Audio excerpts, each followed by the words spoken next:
O governo vai prorrogar por mais 2 anos a desoneração da folha de pagamento de empresas. A medida deve beneficiar 17 setores da economia que mais empregam no país.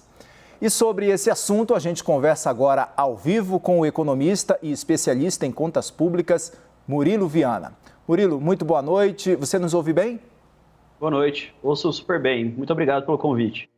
Murilo, eu queria começar falando sobre essa prorrogação dessa desoneração da folha de pagamento de 17 setores, né? O governo anunciou isso deve gerar um impacto para o governo na ordem de 8 bilhões de reais.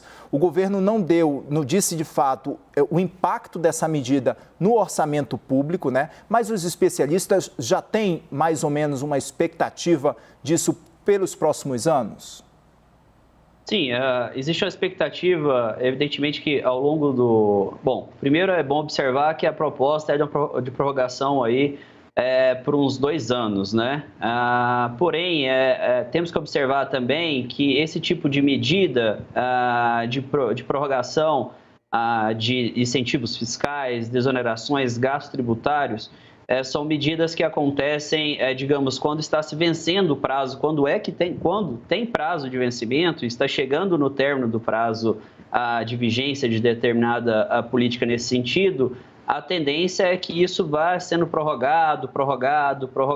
E dessa vez, isso não é diferente. Evidentemente, esse tipo de política tem um custo para quem vai, no caso, o presidente, tem um custo político também de não apoiar uma medida de continuidade desse tipo de medida, né? E estamos presenciando novamente essa situação agora no governo do presidente Bolsonaro. Para os próximos anos, a estimativa, evidentemente, seria de aumento aí do impacto fiscal desse tipo de medida, até mesmo porque se mais empresas dentro dos mesmos setores ao longo dos anos, se aumentar o número de empresas, se mais empresas optarem por esse tipo de medida e com faturamento crescente, evidentemente, esse tipo de impacto fiscal tende a ser maior.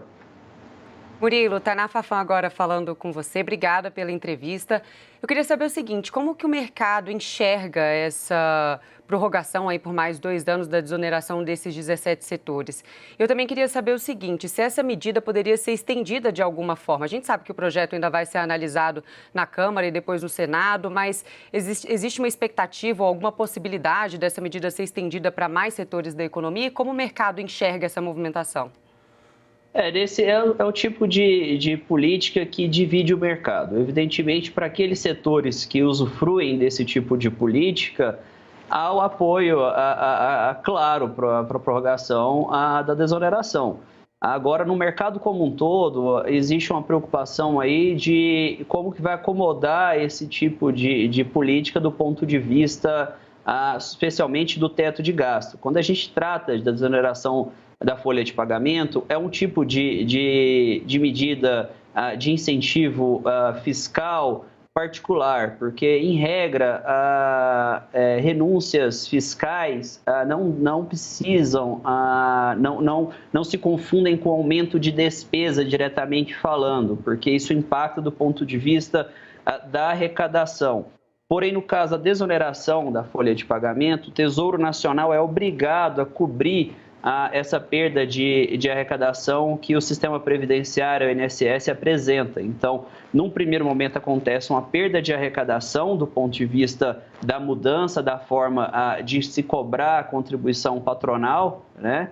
Porém, por outro lado, o Tesouro Nacional é obrigado a cobrir, digamos, essa perda de arrecadação da Previdência. Quando acontece esse desembolso do Tesouro Nacional, isso impacta o teto de gasto. Então, isso traz toda a proposta da desoneração da folha de pagamento para a discussão, a interminável discussão de como acomodar o teto de gasto para o próximo ano, né? Então, isso divide um pouco o mercado, porém, existe também um componente político por trás. Como o governo tem maiores dificuldades de aprovação da PEC dos precatórios no Senado, o governo enxerga nesse tipo de prorrogação da desoneração uma forma de colocar uma parcela dos empresários para pressionar o Senado em prol da aprovação da PEC dos precatórios. Então, digamos, o governo ganha um aliado nesse tipo de proposta. Então, nós temos que ver essa ação, essa proposta de prorrogação da desoneração nesse contexto um pouco mais amplo. A gente conversou com Murilo Viana, economista, especialista em contas públicas. Muitíssimo obrigado pela entrevista, Murilo. Até a próxima. Muito obrigado.